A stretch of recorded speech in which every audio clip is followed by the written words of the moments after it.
Seja bem-vindo ao canal da Igreja Evangélica Adoração. Aqui você encontrará mensagens que vão abençoar a sua vida. Nos ajude a crescer esse canal, se inscreva e ative o sininho de notificação para não perder nenhum vídeo. Muito obrigada e Deus te abençoe.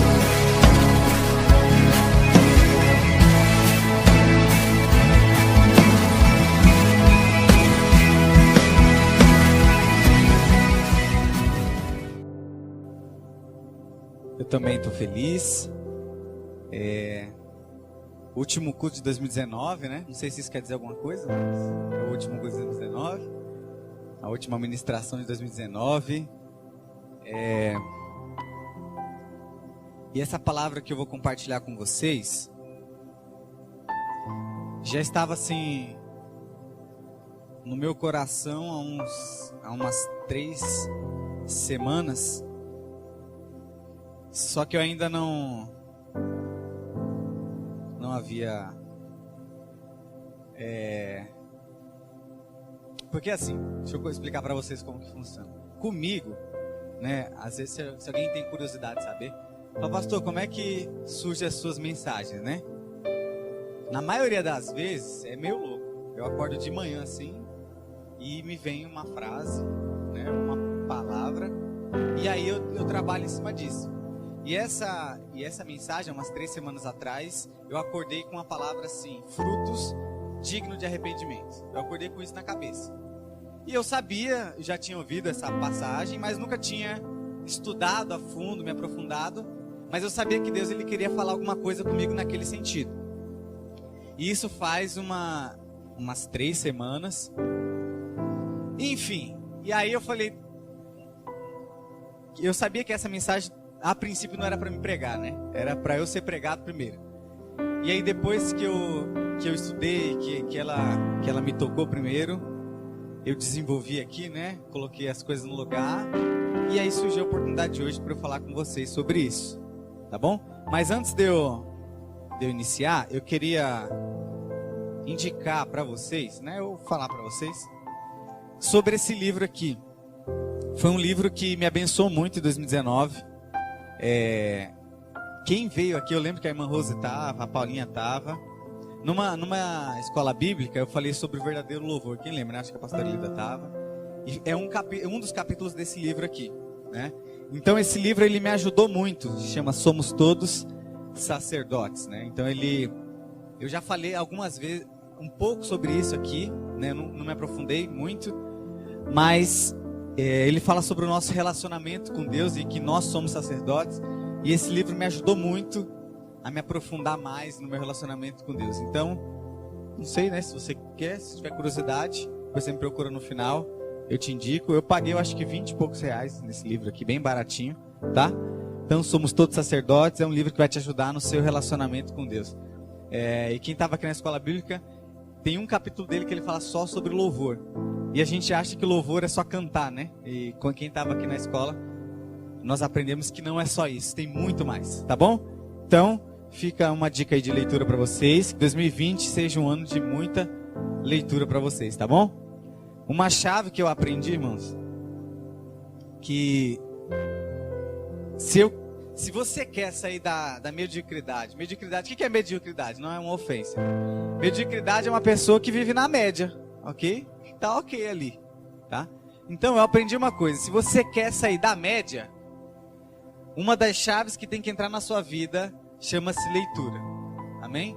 Então assim, eu ouvi uma frase, eu não sei quem é o autor uma vez, mas ele dizia mais ou menos assim, que uma pessoa que sabe ler e não lê, não é diferente de um analfabeto, não tem diferença nenhuma.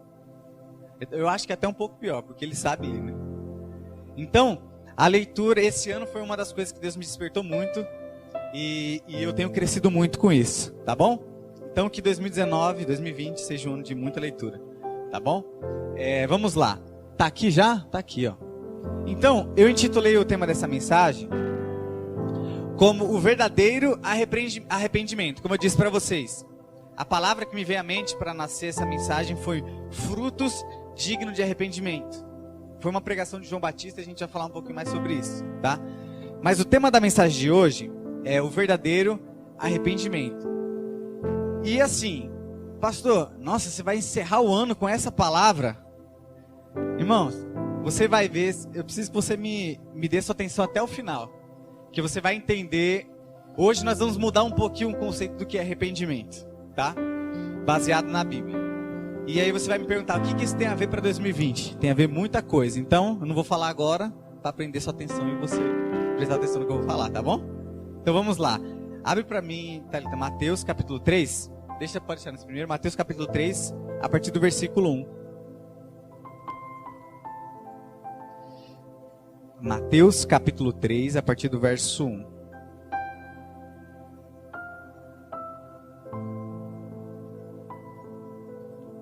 Aqui já. Eu vou ler aqui na minha versão, mas vocês acompanhem aqui, ó. E naqueles dias apareceu João Batista pregando no deserto da Judeia e dizendo: arrependei-vos, porque está próximo o reino dos céus. Porque este é o anunciado pelo profeta Isaías, que disse: voz do que clama no deserto, preparai o caminho do Senhor e endireitai as suas veredas. E este João, olha só, tinha as suas vestes de pelos de camelo e um cinto de couro em torno dos seus lombos, e alimentava-se de gafanhotos e de mel silvestre. Então ia ter com ele Jerusalém e toda a Judéia e toda a província adjacente, ou seja, ao redor do Jordão, e eram por ele batizados no Rio Jordão, confessando os seus pecados. Olha só. E vendo ele muito dos fariseus e dos saduceus, que vinham ao seu batismo, dizia-lhes: raça de víboras, quem vos ensinou a fugir da ira futura ou da ira vindoura? E aqui a palavra-chave, verso 8. Produzi, pois, frutos dignos de arrependimento. Repita comigo: frutos dignos de arrependimento. Amém? Você pode aplaudir ao Senhor por essa palavra?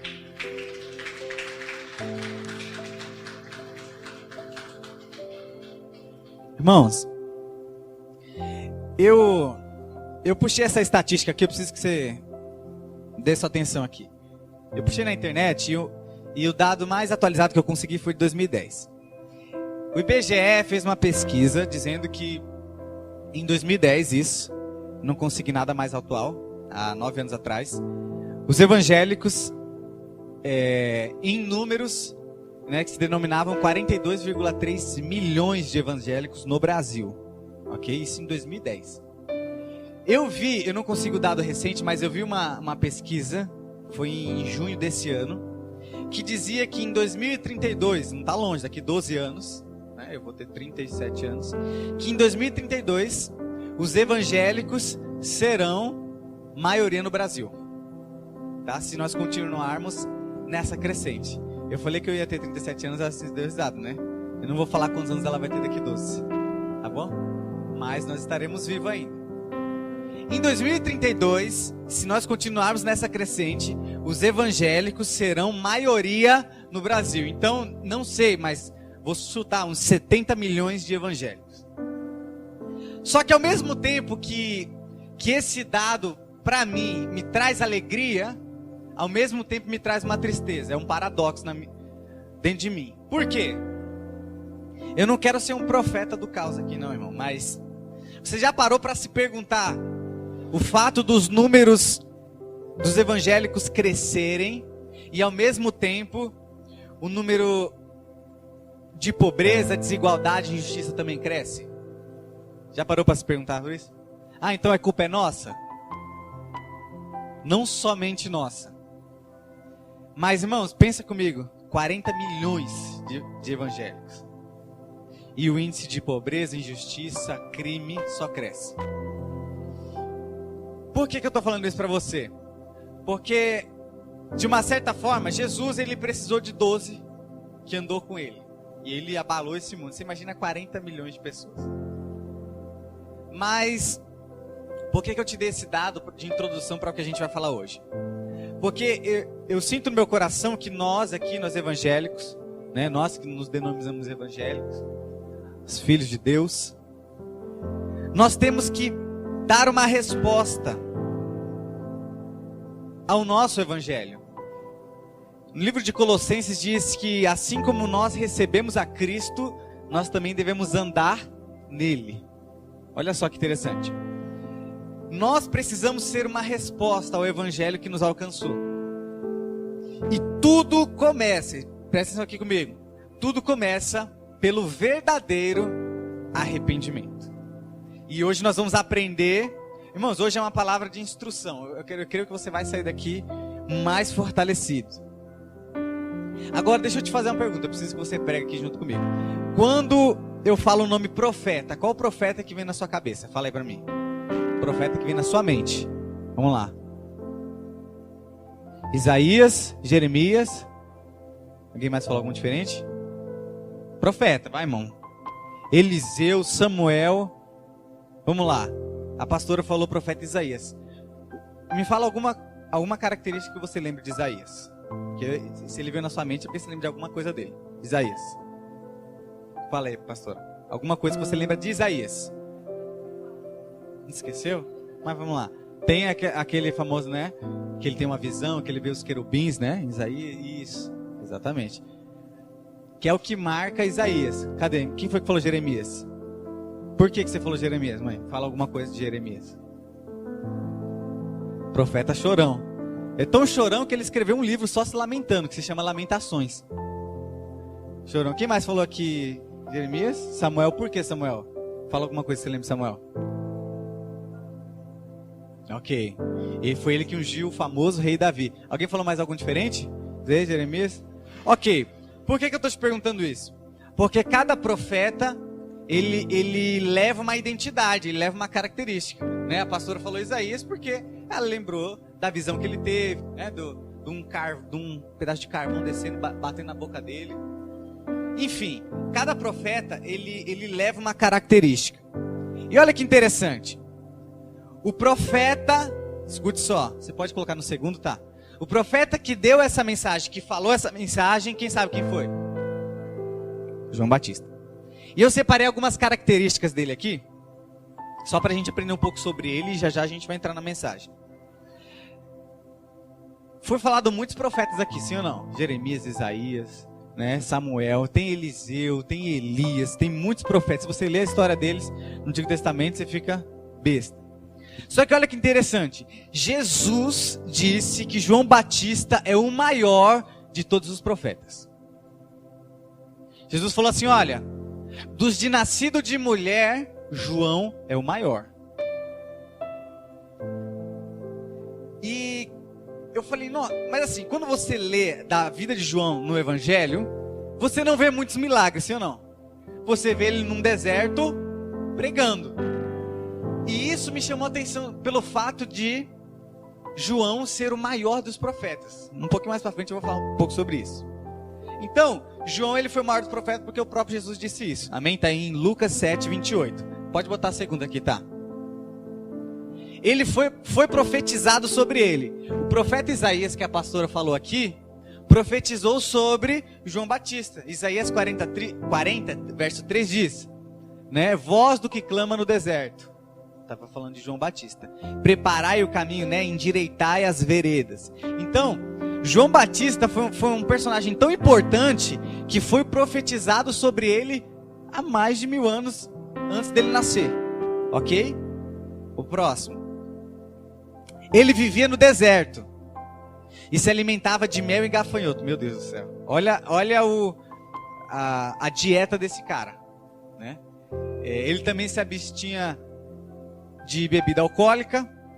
Ele vestia uma roupa de camelo e comia mel e gafanhoto.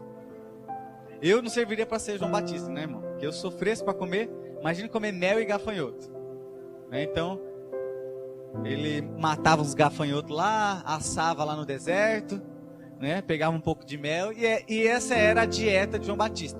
Era um profeta fitness, ok? Ele tinha uma dieta regrada.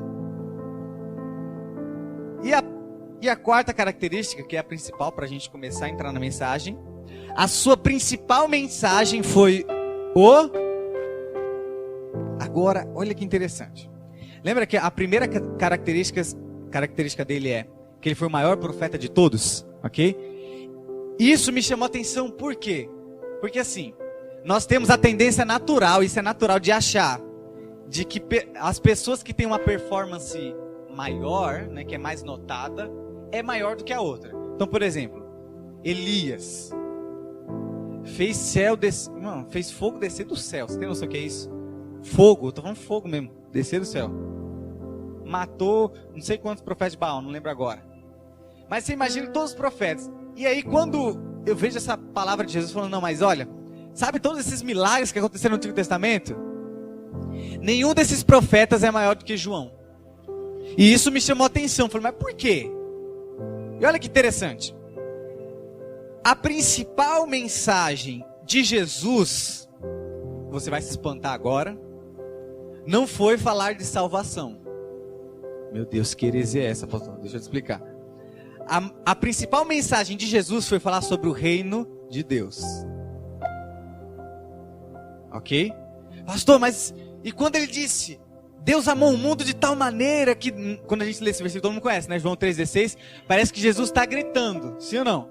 Mas na verdade ele está tendo um diálogo com o Nicodemos. Ele está falando assim, ó, ele está perto de Nicodemos e fala assim, Nicodemos, Deus amou o mundo de tal maneira. Ele não está gritando. Toda vez que Jesus estava de frente de uma multidão, ele falava do reino de... Essa era a principal mensagem de Jesus. Ok? Mas quando ele estava perto, tendo uma conversa 1 a 1, ele pregava a salvação. Então olha só, a principal mensagem de Jesus foi falar sobre o reino de Deus. A principal mensagem de João Batista foi qual? Ok. João Batista foi um personagem tão importante, por quê? Porque ele tinha que preparar o caminho para Jesus, ok? Foi profetizado sobre ele, Isaías 43, voz do que clama no deserto, preparai o caminho, endireitai as veredas, né? Que é a mesma coisa, preparar o caminho. Ou seja, antes de Jesus aparecer como Jesus, tinha que ter um personagem chamado João Batista.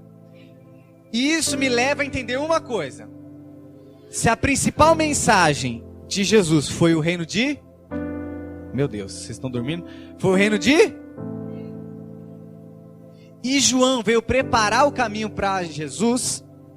Isso, de forma lógica, me leva a entender o quê? Que para eu desfrutar do reino de Deus, que é a mensagem de Jesus, eu tenho que primeiro... Isso é lógico, ok? É um raciocínio lógico. Isso me leva a entender que para eu desfrutar do reino de Deus, eu tenho que realmente me arrepender. Porém, nós temos alguns conceitos. Se eu perguntar aqui, para 10 pessoas que estão aqui nessa noite, para você o que é arrependimento? Eu tenho certeza que eu vou ter pelo menos umas 5 ou 6 respostas diferentes. Por quê? Porque cada um pensa de uma forma, né? Tem um conceito de arrependimento. Mas hoje nós vamos aprender primeiro o que não é arrependimento. Antes de eu falar para você o que é arrependimento, eu vou falar para você o que não é, ok? Pode passar o próximo para mim, tá? O que não é arrependimento? Arrependimento não é apenas um sentimento de tristeza pelo que se fez. Arrependimento também é isso, mas não é só isso. Quem está me entendendo aqui? Ok? Tem uma história de Judas que está em Mateus 27, verso 3 a 5, que diz que Judas ele vendeu Jesus por 30 moedas de prata, ok? Então, alguns soldados chegaram para ele e falaram assim, olha, eu te dou 30 moedas de prata se você me informar onde Jesus está e quem é ele. E aí aquela famosa história, eles sobem no monte, Jesus estava lá orando, de repente Judas chega com vários soldados atrás dele, e ele fala assim, olha, aquele a quem eu beijar a face é o mestre, ok? Ele vai lá, beija o rosto de Jesus, porque esse era o sinal. Os soldados agarram Jesus, né, para prendê-lo. De repente Pedro, todo mundo conhece, né, tira a espada, corta a orelha de Malco. Jesus vai lá, bota a orelha no lugar, fala, não é assim, esse é o meu propósito. ok? E Jesus ainda falou, olha, se eu quisesse, eu oraria ao Pai, e uma legião de anjos me salvaria aqui. Não preciso da sua espada, Pedro, ok? O sinal de Judas para trair Jesus foi o quê? O beijo na face. Depois que Judas faz o que ele cumpriu, ele desce e aí ele recebe as 30 moedas de prata, ok? Porém, em Mateus diz, quer ver? Eu preciso até que você coloque, tá? Mateus 27, do verso 3 ao 5. Depois que tinha tudo isso acontecido, Jesus já estava indo, já estava levado, né, para ser preso. E aí Mateus 27, do verso 3 ao 5, olha o que diz. Então Judas, o que o traiu, vendo que Jesus, olha lá, o que o traíra, vendo que fora condenado, trouxe arrependido, ou em algumas versões, né, tocado de remorso. Olha só, as 30 moedas de prata aos príncipes dos sacerdotes e aos anciãos. Então ele ficou tão arrependido, né, ficou tão triste, um sentimento de tristeza, que ele pegou aquelas 30 moedas e devolveu, ok? Próximo.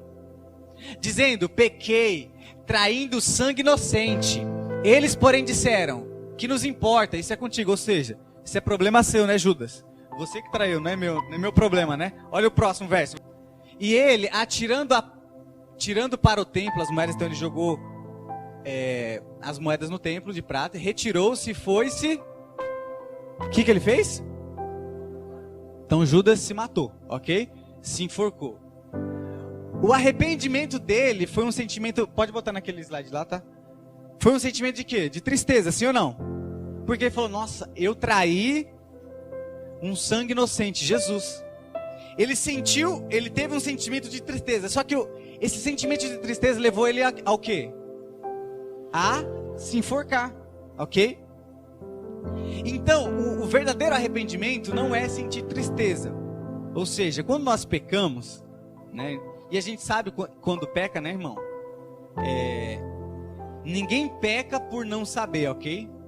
Né? Não existe aquele, pastor, eu traí minha mulher. Quando eu fui ver, eu já estava dentro do motel com a outra. Não existe isso, né? Você não caiu dentro do motel assim, na cama com outra mulher, ok?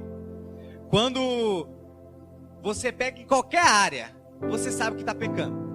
E isso, consequentemente, te traz um sentimento de tristeza. Porém, o arrependimento não é apenas um sentimento de tristeza, ok? Por isso que eu coloquei aqui apenas, porque o arrependimento também traz um sentimento de tristeza, mas não é apenas isso, ok? O segundo, pode pôr o próximo. Olha só, arrependimento, e isso aqui eu preciso da sua atenção para poder explicar, senão você vai sair daqui entendendo errado. O arrependimento não é apenas parar de fazer algo. Meu Deus. Ok. Parar de fazer alguma coisa é o começo do arrependimento, mas não é o fim dele. Quem está me entendendo? Parar de fazer alguma coisa é o começo, mas não é o suficiente. E esse último passo depois eu vou entrar o que é o arrependimento e aí vai ficar muito mais claro para você. Isaías 29:13, coloca para mim, Thalita. Olha só o que esse versículo diz. E tem muito a ver sobre parar de fazer algo. Porque assim, quando eu estou pecando, e se eu paro de fazer aquilo, é algo bom ou ruim? Vamos lá, gente. É algo bom, sim ou não? Porque se eu tenho que parar, ok. Se eu paro, é algo bom, ok. Vamos ver olha o que diz aqui esse versículo. Porque o Senhor disse, ou seja, olha o que Deus está dizendo. Pois que este povo se aproxima de mim, e com a sua boca e com os seus lábios me honra. Deixa eu te fazer uma pergunta. Honrar a Deus com a boca e com os lábios é algo bom? Ok? Mas, entretanto, porém, todavia, olha só. O seu coração se afasta para longe e o seu temor para comigo consiste só em mandamentos de homens em que foi instruído. Olha essa orientação, deixa nesse versículo aqui. Deus está falando, olha, esse povo me honra com sua boca e com seus lábios. Isso é algo bom? É algo bom. Porém o seu coração está... Entenda uma coisa. Existe um todo, ok? Existe um todo. Vou usar esse versículo. louvar e honrar a Deus com os nossos lábios e com a nossa boca, que é o que nós fazemos quando nós cantamos, nós oramos, nós adoramos, é algo bom. Porém, se o nosso coração não estiver perto de Deus, isso se torna algo ruim. Quem está me entendendo? Porque não é somente honrar a Deus com os lábios, existe algo mais. Quando a gente fala de arrependimento, não é somente parar de fazer alguma coisa. Existe algo a mais, que é o nosso próximo, que a gente vai aprender agora. Quem está me entendendo aqui? Essa palavra, olha que interessante. Esse povo me honra, mas o coração está longe. A palavra hebraica para coração aqui é leb, eu não sei se é assim que fala, mas ele fala sobre o ser interior, sobre a mente, vontade, coração, inteligência.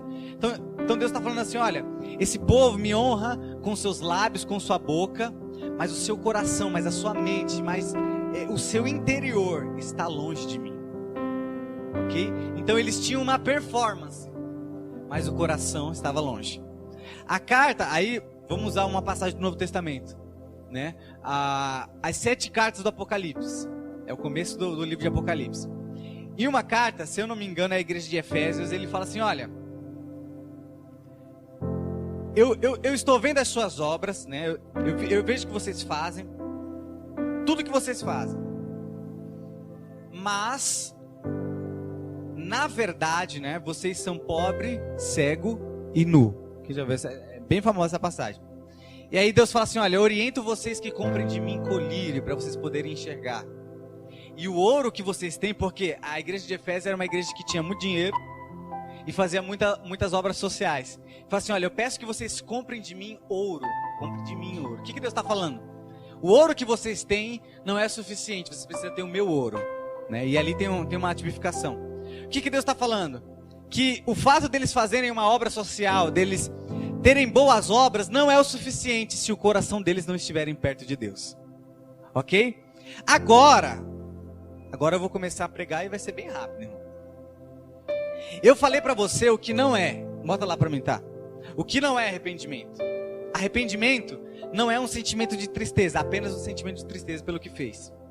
E o arrependimento não é apenas parar de fazer algo. Ou seja, esses são sintomas de um arrependimento. Ok? Agora eu vou falar para você o que é arrependimento. Coloca para mim, tá? O próximo.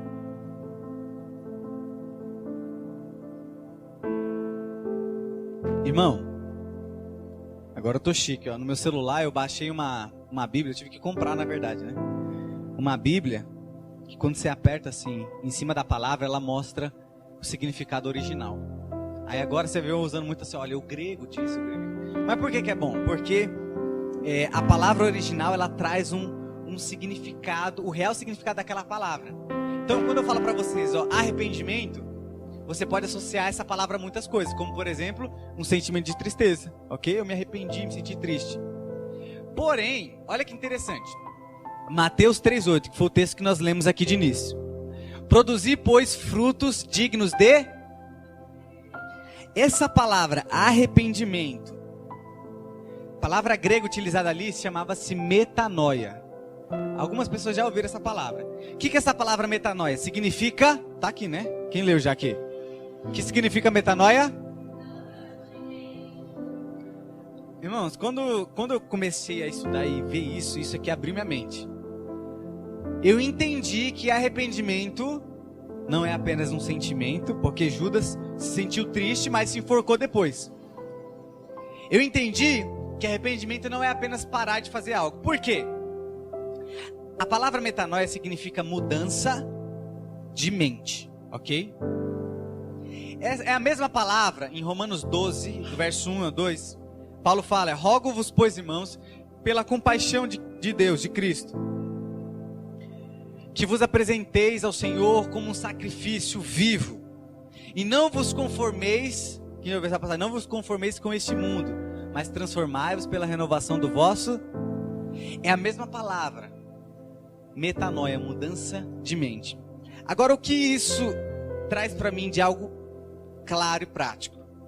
De que arrependimento, olha só, não é quando eu paro de fazer alguma coisa, mas é quando eu mudo o meu conceito sobre aquilo que eu estou fazendo. Quem está me entendendo aqui? Vai ficar mais claro para você agora. Essa palavra metanoia, escute isso, você precisa entender isso. Era uma palavra usada na guerra. Olha só. Tinha um batalhão, imagine que tem um batalhão indo em direção à batalha, ok? Imagine, sei lá, 100 mil pessoas indo.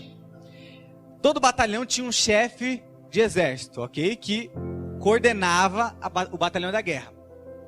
Quando o chefe do exército queria que o exército desse meia volta, ou seja, 180 graus, ok? Estou indo nessa direção. E ele queria que o exército voltasse na direção contrária. Ele gritava metanoia. Então o exército estava indo nessa direção, ele gritava metanoia. Aí o exército fazia isso aqui, ó, e mudava de direção. Você vai ficar muito mais claro agora para você. Por que eu falei para você que arrependimento não é você parar de fazer algo? Por quê? Você imagina, eu estou pecando aqui, aí eu parei de fazer. Só que se eu paro, eu estou perto, não estou? Sim ou não? Aí você está perto assim, aí você olha, você fala, meu Deus do céu, está muito perto, pastor, esse pecado aqui. Tá muito... Aí, né, você começa a ver, né, você começa a lembrar, aí você vê algumas coisas que você lembra daquele pecado, né? E quando você simplesmente para, você fica muito próximo daquilo que você está fazendo. E o conceito de arrependimento, da metanoia, sabe o que é? Quando eu estou fazendo algo, e a metanoia, o verdadeiro arrependimento entra em mim, eu não paro. Eu ando na direção contrária a ele. Tá ficando claro para você? O verdadeiro arrependimento não é quando eu paro de fazer uma coisa. É quando eu faço exatamente o contrário daquilo que eu estava fazendo. Ok? Então quando João Batista falou assim, olha, raça de víboras, quem vos ensinou a fugir da ira vindoura? Produzir, pois, frutos dignos de arrependimento. João Batista estava falando assim, olha, eu preciso que vocês entendam o que é arrependimento. Se João Batista foi o maior de todos os profetas, e a mensagem principal dele foi o arrependimento, e depois dele veio Jesus pregando o reino de Deus, e na primeira pregação de Jesus, sabe o que ele falou? Arrependei-vos, porque é chegado o reino de Deus. Quem já ouviu essa passagem? Ele falou isso várias vezes. Porque eu só consigo desfrutar do reino se eu me arrependo, ok? E agora eu quero, pra gente finalizar, eu quero falar de uma história que fala exatamente o que é o verdadeiro arrependimento. Lucas capítulo 19, você vai colocar pra mim, ó, Thalita. Lucas capítulo 19. Todo mundo conhece esse aqui por causa de uma música que diz: como Zaqueu quero subir. Irmão, essa música, você passa até em frente ao bar e tá tocando ela, né? Sim ou não? Essa música alcançou todas as esferas possíveis da sociedade. Mas a gente canta muito sobre Zaqueu, sim ou não? A gente não fala muito sobre Zaqueu, mas essa história de Zaqueu, ela ilustra, ela mostra pra gente, você vai ver que vai ficar muito claro isso, o que é o verdadeiro arrependimento. E no final eu vou te mostrar o porquê que o verdadeiro arrependimento vai fazer com que a gente tenha uma vida triunfante melhor em 2020, amém? Então vamos lá, o verso 1. Lucas 19, verso 1. E tendo Jesus, né? Ó, vamos lá. Verso 1. E tendo Jesus entrado em Jericó, ia passando. Então vamos lá. Jesus estava entrando aonde? Então Jesus estava passando. E como sempre, onde Jesus estava tinha o quê? Ok, então tá Jesus abarrotado de gente. Verso 2. E eis que havia ali um homem chamado o quê? E este era um chefe dos... E era... Para aqui, tá ali. Zaqueu, ele não era um publicano, ele era chefe dos publicanos. E eu vou te explicar o que era um publicano. E ele também era o quê? Ok, deixa nesse verso aqui, tá? O que era um publicano? Deixa eu te explicar, para você entender de forma rápida. E você vai entender por que todo mundo odiava os publicanos. Israel estava sob o domínio de Roma, ok? Um contexto histórico para você entender. Como que Roma enriquecia? Cobrando impostos de Israel. Só que o governo de Roma era tão esperto que para fazer esse papel, sabe quem ele pegava? As próprias pessoas de Israel para cobrar imposto deles, que eram os publicanos. O publicano era a pessoa que cobrava o imposto de Israel. E sempre era um israelita. Ok? Só que Zaqueu não era um publicano, ele era o quê? Agora você vai entender por que ele era rico. Pensa aqui comigo. Roma, ela estipulava um valor de imposto, ok? Porém, os publicanos poderiam cobrar o quanto eles quisessem. Contanto que eles devolvessem o que Roma pediu, para Roma estava tranquilo. E o que os publicanos faziam? Cobravam mais do que Roma pedia para eles. Então, quando os publicanos pegavam o imposto, né, do povo de Israel, o chefe dos publicanos separava uma parte, entregava o que Roma pediu, ok? E ficava com a outra parte para ele. Por que ele era rico? Porque ele roubava o povo de Israel. Você entendeu esse contexto, você vai entender o que é o arrependimento. Então ele era o chefe dos publicanos, ou o maioral dos publicanos, dependendo da sua versão, e ele era rico. Verso 3, tá? Olha só. E procurava ver quem era Jesus. Então o que acontece?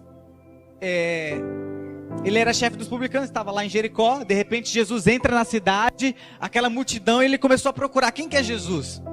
E ele não podia, por causa da multidão, pois era de pequena estatura. Ou seja, Zaqueu devia ter menos de 1,5 m, né? Então, é desse tamanho assim, irmão, Zaqueu assim. E o bicho roubava que só, hein? Zaqueu era desse tamanho, e por causa da multidão ele não conseguia ver Jesus, porque ele queria saber quem que era esse Jesus aí que estava fazendo muito milagre. E aí Zaqueu teve uma ideia, que todo mundo sabe qual que é, né? Então vamos lá, vamos pro próximo. E correndo adiante, ou seja, ele passou na frente da multidão. Então ele passou na frente da multidão, subiu a um sicômoro. Eu ia trazer a foto para vocês verem, mas eu não consegui. Para o ver, ou uma figueira, tá? Sicômoro é uma figueira, ok? Figueira brava, dependendo da tradução. Para o ver, porque havia de passar por ali. Então vai lá, você imagina um menininho desse tamanho assim, porque eu tenho 1,69 m, então sei lá, 1,50 m deve ser mais ou menos aqui, né? Tô chutando. Imagina ele escalando aquela árvore, irmão. E a figueira é maior do que esse nosso salão aqui, bem maior. Pelo menos uns 3 metros de altura. Então Zaqueu escala porque ele queria ver Jesus. De repente, eu imagino a cena, né? Jesus está aqui passando com um monte de multidão. De repente ele vê um ratinho subindo numa árvore assim. O que é isso aí? Né? Um bicho subindo numa árvore. Bota o próximo. E quando Jesus chegou àquele lugar, aí Jesus olha para cima. Quem ele vê? Zaqueu lá no meio da árvore assim, ó, tentando ver quem era Jesus. Viu e disse-lhe: Zaqueu, desce depressa. Irmão, você vai entender por que ele falou depressa. Porque hoje me convém pousar em tua... Fala assim, olha, Zaqueu, desce porque hoje eu vou ficar na sua casa. Irmão, e ter Jesus na sua casa era uma honra. Só que acontece, quem que era Zaqueu? Chefe dos publicanos. Ninguém gostava de Zaqueu, irmão, porque Zaqueu roubava eles, ok? Lembra que eu expliquei para vocês? Ninguém gostava de Zaqueu. Agora você vai ver o que o povo falou quando viu a atitude de Jesus. E apressando-se desceu e recebeu alegremente. Aqui Zaqueu já desceu, já está em casa e já está conversando com Jesus. A Bíblia, a história não mostra qual foi o diálogo que Zaqueu teve com Jesus, não mostra. Mas ela mostra o resultado de uma pessoa que teve um encontro com Jesus. Próximo. E vendo todos, ou seja, aquela multidão, murmuravam dizendo que entrara para ser hóspede de um homem pecador. Por que eles ficaram bravos? Porque Zaqueu roubava eles. Porque ele falou, mas como é que Jesus entra na casa de um pecador? De um homem que rouba a gente, ok? Isso aí era a multidão, o próprio povo de Israel. Próximo. Olha só. Desde quando Zaqueu recebeu, no verso 6, até o verso 8, houve um diálogo entre Zaqueu e Jesus. Eu não sei qual foi. A Bíblia não mostra qual foi esse diálogo. mas ela mostra o resultado desse diálogo. Olha só. E levantando-se Zaqueu, levantando-se da onde? Eles estavam onde? Numa mesa, ok? Eles estavam numa mesa conversando. Disse ao Senhor: Senhor, eis que eu dou aos pobres metade dos meus bens. E se alguma coisa tenho defraudado alguém, o restituo quadruplicado. Agora que você vai entender o que é realmente o arrependimento. O que Zaqueu fazia? Qual que era o trabalho de Zaqueu? Eu falei para você, o que ele fazia? E ele roubava, sim ou não? Roubava. Era o trabalho dele, roubar, tá? Era o trabalho dele. Quando ele teve um encontro com Jesus, ele se levanta da mesa. E o que ele diz? Agora eu vou restituir os pobres de forma quadruplicada, ou seja, 4 vezes mais. Zaqueu, quando ele... Olha só, você vai entender o que é o verdadeiro arrependimento. Zaqueu, ele poderia muito bem falar assim: Jesus, eu me arrependo de tudo que eu roubei aqui do povo de Israel e não vou fazer mais isso a partir de hoje. É algo bom, sim ou não? Mas não é o suficiente. Porque o arrependimento não é parar de fazer alguma coisa, é você fazer o contrário daquilo que você fazia. Quem está me entendendo? Por isso que a palavra metanoia era quando o exército estava numa direção e ele mudava de direção, 180 graus, e ia na outra direção. Então, olha só, o arrependimento ele só foi gerado quando ele teve uma conversa com Jesus e um encontro com Jesus. Olha só, quando Jesus viu essa atitude, coloca o próximo verso. E disse-lhe Jesus: hoje veio a salvação a esta casa, pois também este é filho de Abraão. Quando Zaqueu diz que ele não iria apenas parar de roubar, mas ele ia restituir aos pobres 4 vezes mais, Jesus falou para ele: olha, o arrependimento verdadeiro chegou nessa casa e a salvação também. Quando é que a salvação chega? Quando eu me arrependo verdadeiramente dos meus pecados. E, irmãos, não foi à toa, eu falei isso no nosso culto que a gente fez de confraternização. Acho que a maioria estava aqui, mas eu tenho que falar um pouco disso, bem rápido. Eu vivi isso. Não foi à toa que o Senhor ministrou essa palavra no meu coração. Eu vivi isso. Porque por muito tempo, eu já falei para os irmãos, eu tive problema com pornografia e masturbação. Muito tempo, muito tempo. E era algo que era muito mais forte do que eu. E eu vivia num ciclo que eu parava alguns meses, depois voltava, parava alguns meses, depois voltava. Até que eu realmente consegui ser liberto por Deus. E num outro dia eu conto um pouco mais sobre isso. Mas chegou um momento que eu fui liberto e que isso já não tomava mais o controle da minha vida.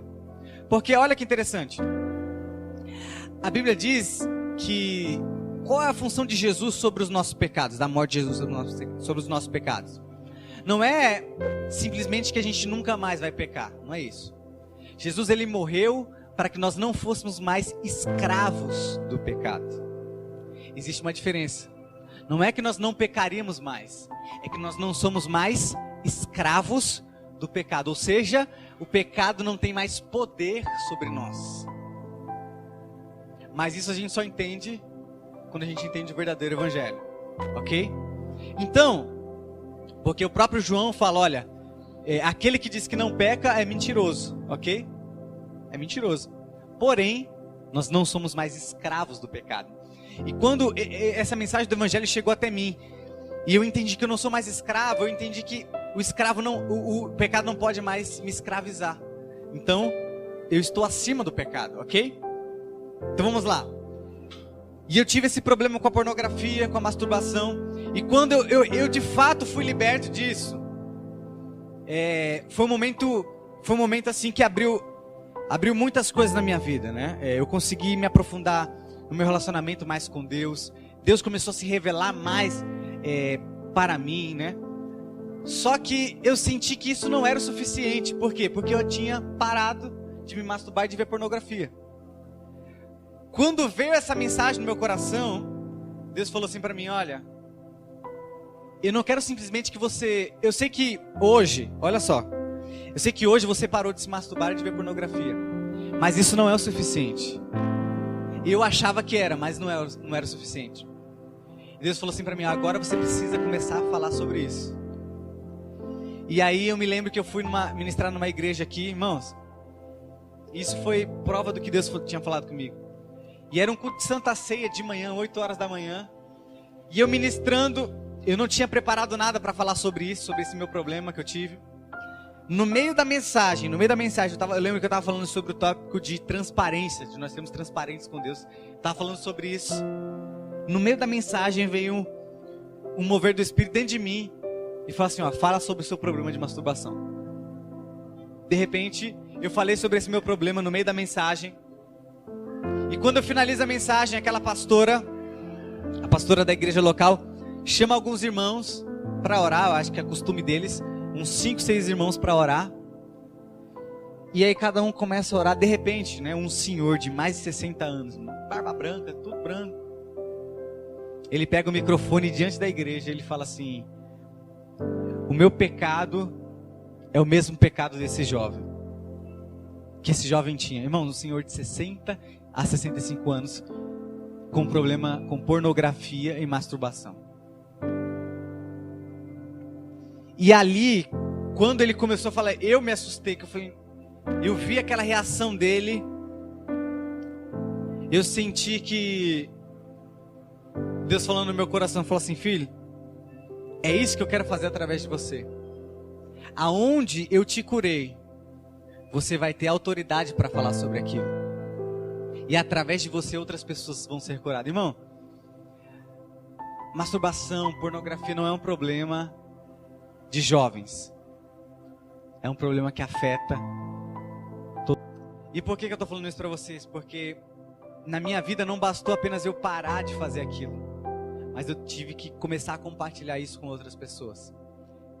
Porque o verdadeiro arrependimento é uma mudança de mente, uma mudança de direção. Não é simplesmente eu parar de fazer alguma coisa. É eu mudar de direção e começar a fazer o contrário daquilo.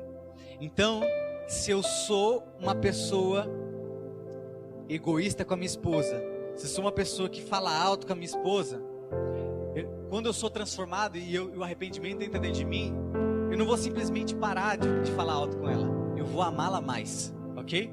Quem está me entendendo? Porque Efésios 5 diz, esposos, amai a vossas esposas. É um mandamento, ok? Então, eu quero finalizar com o próximo, coloca para mim o último slide, tá? Porque hoje nós só vamos realmente se arrepender se nós aplicarmos essas tarefas. Eu deixei 2 tarefas aqui para a gente finalizar.